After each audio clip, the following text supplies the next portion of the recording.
Hello भाई, मैं अंकित। आपने हरदम मेरे मुंह से सुना होगा कि हीरो मोटोकॉर्प की ग्लैमर और सुपर स्प्लेंडर बहुत ही अच्छी गाड़ियां हैं, लेकिन क्या वो एक्चुअल में अच्छी गाड़ी है? आज उसी पे थोड़ा चर्चा करने वाले हैं भाई। देखो, वो दोनों गाड़ियां नो डाउट अच्छी हैं बिल्ड क्वालिटी के मामले में भी, इवन लुक्स और डिज़ाइन के मामले में भी, लेकिन कुछ कुछ ऐसा चीज़ है ना भाई जिसकी वजह से वो गाड़ियां इतनी बकवास है, इतनी बेकार है, कह सकते हो, खरीदने लायक है ही नहीं भाई। खैर, अब आप कहोगे कि कभी अंकित भाई तुम तारीफ करते हो, कभी बुराई करते हो। भाई देखो, ये बुराई के ऊपर वीडियो होने वाला है। आज बेसिकली मैं आपको 9 रीजन बताने वाला हूँ सुपर स्प्लेंडर एक्सटेक का OBD2B मॉडल ना खरीदने का। इवन आप इसको डिसएडवांटेज भी कह सकते हो। तो वीडियो बहुत ही ज्यादा इंटरेस्टिंग होने वाला है। बस आपसे रिक्वेस्ट है, चैनल पर सब्सक्राइब कर देना, वीडियो को लाइक कर देना और वीडियो को एंड तक देखना। ये वीडियो अच्छा खासा रिसर्च करके बनाया जा रहा है, कुछ भी हवा में नहीं फेंकूंगा, तो इसीलिए नर्म निवेदन है, वीडियो को एंड तक देख के जाना। तो सुपर स्प्लेंडर एक्सटेक का प्राइसिंग भाई अभी के डेट में थोड़ा सा बढ़ चुका है पहले से। अभी इस गाड़ी का ड्रम वेरिएंट आपको मोटा मोटी 1,04,000 रुपये का मिलता है बिना एक्सेसरीज का। वहीं अगर आप टॉप एंड वेरिएंट लेते हो तो 1,08,9 के समथिंग जाता है।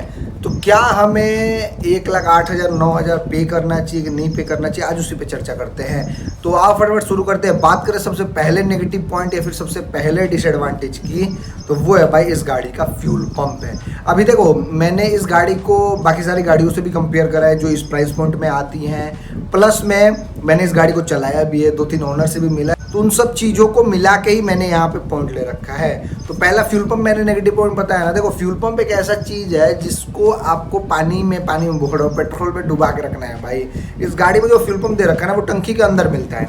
लेकिन इसी सेगमेंट में अगर आप इसकी जानी दुश्मन साइन 125 लेते हो, होंडा की तरफ से जो आती है, उसमें आपको फ्यूल पंप टंकी के बाहर मिलता है भाई।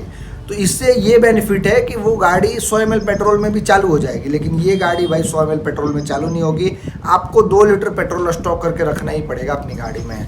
तो कहीं ना कहीं भाई ये जो चोचलेबाजी है ना, बड़ा बेकार है यार सुपर स्प्लेंडर में, सच्ची बता रहा हूँ। आप भाई परेशान हो जाओगे कि 2 लीटर पेट्रोल हरदम स्टॉक में रखो। हालांकि अमीर हो तो कोई दिक्कत नहीं है, लेकिन हाँ, ऐसी गाड़ी कौन खरीदेगा भाई? मिडिल क्लास बंदा ही खरीदेगा। जो अमीर होगा वो हायाबुसा नहीं लेगा। हालांकि कम्यूटिंग करने के लिए महंगी गाड़ी भी ले सकता है, लेकिन हाँ, ये गाड़ी मिडिल क्लास बंदा ही खरीदता है भाई, जैसे मैं हूँ।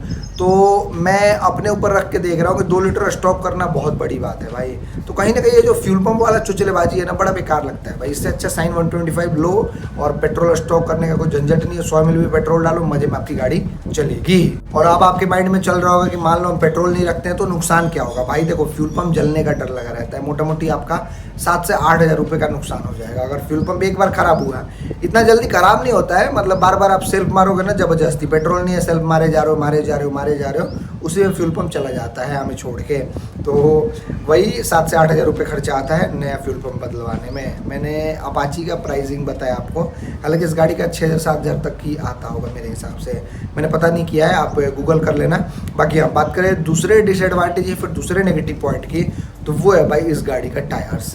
इस गाड़ी में कंपनी ने 90 सेक्शन का टायर दे रखा है भाई। अगर देखा जाए तो गाड़ी का प्राइसिंग भाई कम नहीं है, बहुत ज़्यादा है, लेकिन फिर भी कंपनी वालों ने इसमें कॉस्ट कटिंग करा है। मतलब 90 सेक्शन का टायर क्यों भाई? 100 सेक्शन का देना चाहिए इनको। गाड़ी पीछे से बल्कि भी लगती, गाड़ी तो इतनी मस्कुलर है, लेकिन टायर की वजह से बेचारी मेरे को थोड़ी सी फीकी सी लगती है। हालांकि 90 सेक्शन भी चलाने में रोड पे ख़राब नहीं है भाई, 80 सेक्शन भी लोग चला रहे हैं, लेकिन 100 रहता तो कुछ ज़्यादा ही लुक में बढ़िया रखता। इसके अलावा रोड पे ट्रैक्शन भी बढ़िया बनाता और ब्रेक्स वगैरह भी इंप्रूवमेंट हो जाता है 100 सेक्शन टायर की वजह से। तो कहीं ना कहीं ये भी मेरे को थोड़ा सा कॉस्ट कटिंग लगता है। 100-150 रुपये का तो खर्चा आता है। 90 सेक्शन और 100 सेक्शन में ज़्यादा डिफरेंस नहीं होता भाई प्राइसिंग में। तो कहीं ना कहीं ये भी चीज़ मेरे को इस गाड़ी में खटकता है भाई। इन्होंने नॉर्मल सुपर स्प्लेंडर भी रख रखा है, उसमें 90 दें, एक्सटेक वाले में कम से कम 100 देना चाहिए ना इनको, लेकिन नहीं भाई, इतनी महंगी है फिर भी इन्होंने कॉस्ट कटिंग करा। ये भी मेरे को बड़ा बकवास लगता है इस गाड़ी में। मतलब इतने प्राइस में आप SP का ड्रम वेरिएंट उठाओगे, वहाँ पे आपको मिल जाएगा सब चीज़ भाई, सब चीज़ मिल जाएगा, और प्लस में आपको भाई फ्यूल पंप भी बाहर मिल जाएगा और टायर भी मोटा मिल जाएगा, और इससे बेटर लुक मिल जाएगा आपको। तो ये चीज़ है। देखो, 2 मैंने आपको नेगेटिव पॉइंट बता दिया, फ्यूल पंप और दूसरा टायर। बात करें तीसरे नेगेटिव पॉइंट की, तो वो है भाई कि इसका पार्ट्स का बड़ा दिक्कत होता है। जैसे ये गाड़ी ज़्यादा बिकती नहीं है, तो आपको सर्विस सेंटर में इसका पार्ट्स मिलने में बहुत दिक्कत होगा। जैसे कल को चल के ठोक देते हो तो आपको हफ्ते 10 दिन 15 दिन गाड़ी वैसे टूटे फूटे चलाना पड़ेगा। आप ऑर्डर दोगे, वो लोग ऑर्डर लगाएंगे, तब जाके आएगा आपका सामान। है सब चीज़ नहीं मिलता भाई। इंडिकेटर भी नहीं मिलता इस गाड़ी का। स्प्लेंडर का खोजोगे तो तुरंत मिल जाएगा, लेकिन इस गाड़ी का इंडिकेटर भाई मिलता ही नहीं है। इवन ग्लैमर का भी खोजोगे ना तो नहीं मिलता है। तो ये सब प्रॉब्लम से भी आपको सामना करना पड़ेगा अगर आप इस गाड़ी को कंसिडर करते हो। तो पार्ट्स वगैरह का दिक्कत है भाई, आप अपने यहाँ देख लेना पता वता करके, लेकिन हमारे यहाँ जो सिचुएशन है वो मैंने आपको बताया। तो कहीं ना कहीं तीसरा नेगेटिव पॉइंट यही है, अगर आप इसी सेगमेंट की साइन लेते हो तो उसमें भाई आपको पार्ट्स का कभी दिक्कत नहीं होने वाला है, क्योंकि धाए से पार्ट्स मिल जाता है, धाए से एकदम।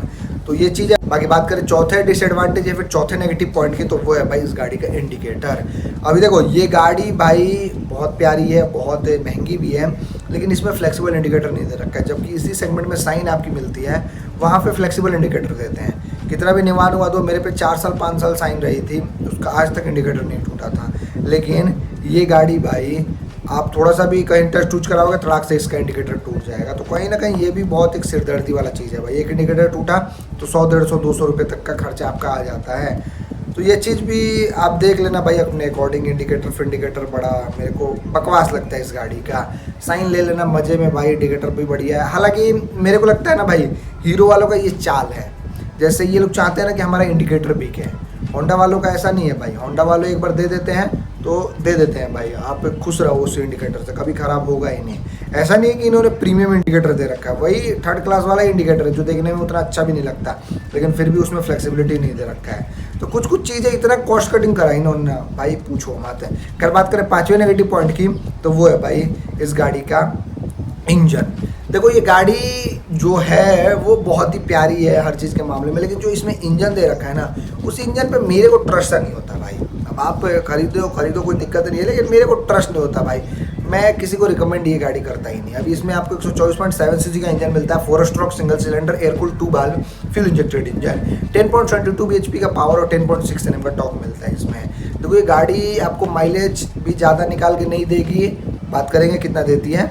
इसके अलावा अगर आप लॉन्ग टर्म के लिए इस गाड़ी को लेना चाहते हो तो भाई मत लेना यार, ये गाड़ी आपको रुला देगी इंजन वाइज।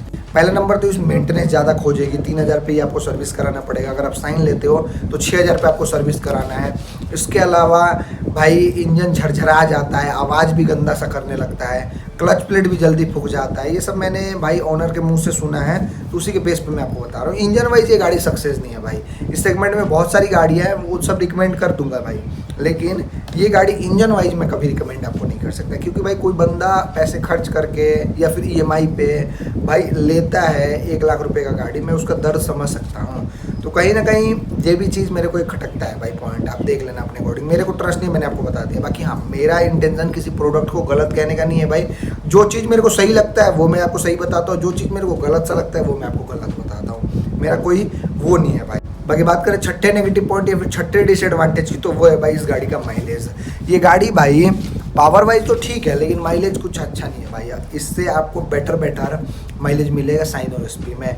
जैसे वो खरीदते हो तो आपको 60-65 का तो आराम से माइलेज मिल जाएगा भाई। SP साइन की बात करो 70 तक भी मिल सकता है, 75 तक भी मिल सकता है। लेकिन इस गाड़ी को अगर आप खरीदते हो तो आपको 55 का 50 का ऐसे माइलेज मिलेगा जी। उससे बोलो मजाक नहीं कर रहा, 55-50 का। बताओ ये लोग ऐड करते हैं इतना माइलेज दे रही है हमारी गाड़ी, इतना दे रही है, 65 का देगी, 60 का देगी, लेकिन कभी आपको उतना माइलेज मिलेगा ही नहीं। क्योंकि होंडा वालों ने होंडा वालों बोल रहा हूँ, हीरो वालों ने इसके इंजन में टेक्नोलॉजी यूज ही नहीं करा भाई। नॉर्मल से इंजन दे रखा है तो माइलेज कहाँ से मिलेगा। एक तरफ होंडा वालों का इंजन देख लो, वो इतना रिलायबल, इतना स्मूथ है, वो भाई फ्यूल एब्सेंट भी है, तेल सूंघ के बस चलता है, लेकिन ये भाई गट्टा गट्टा पीता है। तो कहीं ना कहीं अगर आपके माइंड में बैठा है कि मेरे को माइलेज वाली बाइक चाहिए, तो इस गाड़ी को भाई मैं रिकमेंड नहीं करूँगा। माइलेज इस गाड़ी का सही नहीं है भाई। मैंने एक बार टेस्ट भी करा था, उसी के बेस पे मैं आपको बता रहा हूँ। मैंने इसका नहीं टेस्ट करा था, सुपर स्प्लेंडर का करा था, नॉर्मल वाली का। तो ये चीज़ है। बाकी हाँ, बात करें सातवें नेगेटिव पॉइंट की, तो वो है भाई इस गाड़ी का रिसेल वैल्यू। इस गाड़ी का रिसेल वैल्यू भी कुछ खास नहीं है भाई, ज़्यादा बिकती नहीं है, तो कहाँ से रिसेल वैल्यू खास होगा। अगर आप साइन खरीदते हो 5 साल बाद भी बेचोगे तो आपको 60% तो दाम मिल ही जाएगा।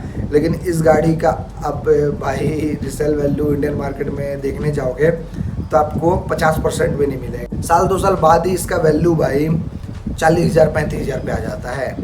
तो ये भी चीज़ थोड़ा सा आपको देखना पड़ेगा भाई। मैं तो रिकमेंड करूँगा आप ऐसी गाड़ी खरीदो जिसका रिसेल वैल्यू बढ़िया हो भाई, क्योंकि पैसे खर्च कर रहे हो, कल को चल के पैसे का ज़रूरत हुआ तो भाई अच्छा गाड़ी लिए रहोगे तभी तो आपको पैसा वापस मिलेगा ना, समझ रहे हो ना। तो ये चीज़ भी देख लेना। बाकी 8वें नेगेटिव पॉइंट की बात करें तो वो है भाई कि इंजन किल स्विच नहीं दे रखा है। इन्होंने अपनी क्लासिक में दे रखा है, ग्लैमर क्लासिक में इंजन किल स्विच दे रखा है, 1000 का बटन भी दे रखा है, लेकिन इस गाड़ी में इंजन किल स्विच नहीं दे रखा है। हालांकि इन्होंने हज़ार रिड्यूस कर दिया मेरे हिसाब से, लेकिन इंजन किल स्विच भी इनको देना चाहिए था, क्योंकि इंजन किल स्विच बहुत ही ज़रूरी चीज़ हो चुका है। इन्होंने i3s 5 दे रखा, बकवास था, उसमें ज़्यादा ही इनका खर्चा जाता है भाई, लेकिन इनको इंजन किल स्विच देना चाहिए मेरे हिसाब से, क्योंकि 1,10,000 रुपये के लपेट में भाई इसका प्राइसिंग जा रहा है। 1,10,000 रुपये मामूली बात नहीं होता भाई, तो फीचर्स तो दे ही सकते हैं ना। और इंजन किल स्विच बहुत ही प्रैक्टिकल होता है, पेट्रोल वगैरह बहुत ही अच्छा खासा सेव होता है उससे। i3 से तो मेरे नज़र में बिल्कुल भी सेव नहीं होता भाई। अब ट्रैफिक में जाओगे, न्यूट्रल करोगे, तब अपने आप गाड़ी बंद होगी। उतना चुचलेबाजी कौन करेगा भाई, हम चाबी से ही बंद नहीं कर देंगे, फिर क्लच दबाएंगे और सेल्फ मारेंगे तो गाड़ी स्टार्ट भी हो जाएगी। तो कहीं ना कहीं इनको इंजन किल स्विच देना चाहिए i3 से हटा के, ये भी चीज़ मेरे को खटकता है इस गाड़ी में। बाकी हम बात करें नौवे डिसएडवांटेज की, तो वो है भाई कि आपको इसका मेंटेनेंस बहुत तगड़ा अच्छे तरीके से करना पड़ेगा। मतलब जैसे मैंने आपको एग्जांपल दिया ना साइन का, आप उसका 6,000 7,000 पे भी मोबिल चेंज करोगे ना तो कोई दिक्कत नहीं होगा, लेकिन इस गाड़ी का आपको 3,000 पे मोबिल चेंज करना ही पड़ेगा। GMC बोर्ड करना ही पड़ेगा, नहीं करोगे इंजन झरझरा जाएगा, खराब हो जाएगा, बेकार सा आवाज़ करने लगेगी, आपको खुद ही मज़ा नहीं आएगा। तो कहीं ना कहीं ये भी चीज़ मेरे को खटकता है भाई। मेंटेनेंस इस गाड़ी का थोड़ा सा लिटिल ज़्यादा है साइन के मुकाबले मेरे नज़र में।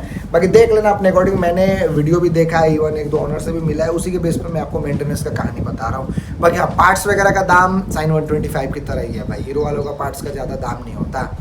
तो देखो मेरे नज़र में यही नो नेगेटिव पॉइंट था। बाकी हाँ, गाड़ी बहुत प्यारी है, इसमें सस्पेंशन बहुत बढ़िया है, प्राइसिंग भी कुछ ज़्यादा नहीं, 1,02,000 रुपये से शुरू हो जाती है।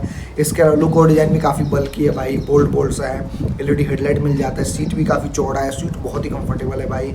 इसके अलावा बिल्ड क्वालिटी टॉप नॉच है, साइन से तो मच बिल्ड क्वालिटी इसका बढ़िया है। इसके अलावा इसमें आपको फुल डिजिटल मीटर कंसोल मिल जाता है, प्रीमियम दिखने वाला है। ग्राउंड केस भी अच्छा है साइन 125 से, वारंटी भी इसका अच्छा है भाई साइन से, 3 साल 42,000 किलोमीटर का मिलता है होंडा वालों के पास। यहाँ पे आपको 5 साल 70,000 या फिर 5 साल 75,000 किलोमीटर का मिलता है।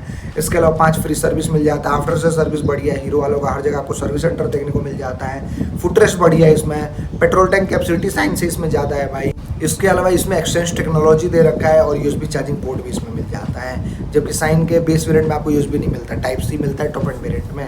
तो देखो मैंने यहाँ पे आपको पॉजिटिव और नेगेटिव दोनों बता दिया। मेरे नज़र में देखो जो कमी था वो मैंने आपको बता दिया। बाकी हाँ, मेरा इंटेंशन किसी प्रोडक्ट को गलत ठहराने का नहीं है भाई, जो कमी मेरे को लगता है वो मैं आपको बता देता हूँ, क्योंकि भाई मेहनत से हम कोई गाड़ी खरीद रहे हैं तो कमी निकालना हमारा फ़र्ज़ है, समझ रहे हो ना। जो चीज़ हमें भाई बेकार लगेगा वो तो हम शेयर करेंगे ही ना, कंपनी वाले इन सब चीज़ों को भाई बढ़िया कर दे हम और बढ़िया बोलेंगे, समझ रहे हो ना। तो यही कहानी है सुपर स्प्लेंडर एक्सटेक आपके लिस्ट में, तो एक बार टेस्ट वगैरह लेना, कोई दिक्कत नहीं है। चलो वीडियो देखने के लिए आपका धन्यवाद, थैंक यू सो मच दिल से, जय हिंद सभी को।